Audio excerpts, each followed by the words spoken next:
ते वफ़ाक़ कॾहिं बि अमल न कयो आहे। सेवण खां धरती टीवी न्यूज़ जो रिपोर्टर रियाज़ जमाली लाइन ते मौजूद आहे। जी रियाज़, कहिड़ा तफ़सील आहिनि? जी रियाज़, सेवण में छा सूरत-हाल आहे? आबादगारनि जो पाणी ख़िलाफ़ एहतिजाजी मुज़ाहिरा करे धरना हया विया आहिनि? जी बिल्कुल, सेवण तहलके के यूनियन काउंसिल आराज़ी के 2 खां वधीक जेके ॻोठ आहिनि जंहिंमें जेके दर जेको सो खारिज थी वियो आहे ऐं मंछर ढंढ भरिसां हुअण करे उते जेको आहे दर जो पाणी खारो हुअण जे करे पीअण जो जेको पाणी आहे या जेको फसल खे ज़मीननि खे पाणी ॾियणु उहो बिल्कुलु जेको आहे सो ख़तमु थी वियो आहे, ज़हरीलो बणिजी चुको आहे।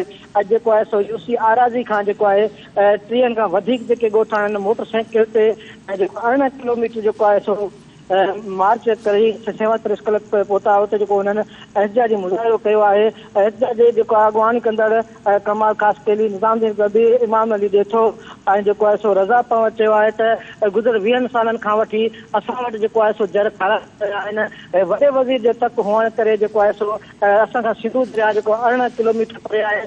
20 सालनि खां वठी जेको आहे पाणी जे फुड़े लाइ परेशान आहियूं। असांजे ॻोठ में जेका स्कीम ॾिनी वई उन खां पोइ हिकु solar system water supply scheme ॾिनी वई जेको आहे सो मुसलसल बंदि रहे थो। जेकॾहिं उनखे हलाए थो वञे त उते जेके बहादुर माण्हू आहिनि उहे जेको पंहिंजे पाणी आहे उहो पंहिंजे ज़मीननि खे ॾियनि था। उहे ॻोठाणा वीचारा जेके पीअण जे पाणी परेशान आहिनि। खारो पाणी वापरण सबबु केतिरा ई जेके ॻोठाणा मुख़्तलिफ़ बीमारियुनि में मुब्तला थी विया आहिनि। केतिरनि ॻोठाणनि जा जेके गोबा आहे उहे ख़तमु थी चुकिया आहिनि। उनखां मुख़्तलिफ़ हेपेटाइटिस बीमारियुनि में जेके वठिजी विया आहिनि। हिन सिंध जे वॾे वज़ीर मुराद अली शाह ऐं PPM सदर सिकंदर राहपोटो खां मुतालबो कयो त ख़ुदा पाणी जेको इंसान जो जीव आहे आहे असांखे साफ़ पाणी ॾेई समाज जेका बेचैनी ख़तमु कयो। जी ठीकु आहे रियाज़, वॾी महिरबानी तफ़सील ॾियण जे लाइ।